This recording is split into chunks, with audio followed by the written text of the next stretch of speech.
आए, बैठकर बात करें और मामला तय करें। वज़ीर आज़म की तहरीक इंसाफ को बातचीत की दावत। कहा, हम अंडर ट्रायल थे तो ज़मीन पर लिटाया गया, अद्वियात बंद की गई। अपनी ज़ाती तकालीफ पर रोना चाहता, नहीं चाहते उनको साथ वो ज़्यादती हो जो हमारे साथ हुई। चार्टर ऑफ इकोनॉमी पर इत्तेफाक की दावत को ठुकरा दिया। आज हम एक दूसरे से हाथ मिलाने को तैयार नहीं। ये तल्खियां इस हद तक पहुंच गई हैं, इसका जिम्मेदार कौन है?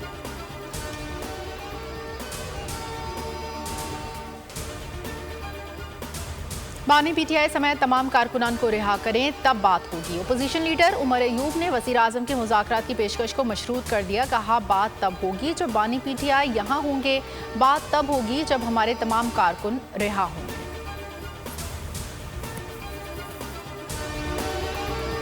वज़ीर आज़म शहबाज शरीफ की MQM वफ़द से मुलाकात। रिटेलर्स पर सेल्स टैक्स 18% से कम करने का मुतालबा।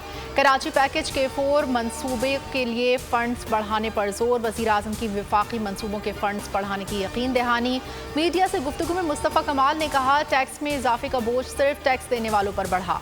पाकिस्तान के हालात आज पेचीदा हैं, चैलेंजेस का मुकाबला रिवायती बजट से नहीं हो सकता।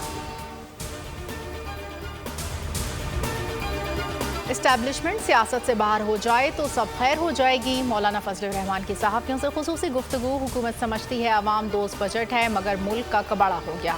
अक़लियत हुकूमत कर रही है, पीपल्स पार्टी हुकूमत का हिस्सा नहीं। ये ऑपरेशन अज़्म इस्तेहकाम नहीं, अदम इस्तेहकाम है।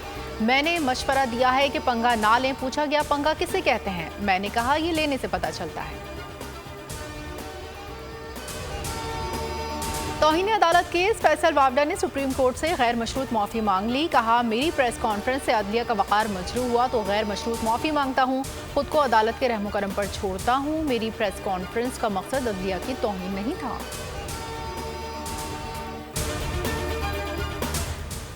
पेशावर हाई कोर्ट का बड़ा फैसला। PTA को टिकटॉक से तौहीन मजहब और काबिल एतराज़ वीडियोस हटाने का हुक्म। जस्टिस MS अतीक शाह ने कहा, क्या ऐसा नहीं हो सकता कि फायरवॉल बनाएं और जो भी तौहीन मजहब की वीडियोस आए वहां ब्लॉक करें? PTA इस केस में खुद भी दिलचस्पी ले, ये कौमी मसला है।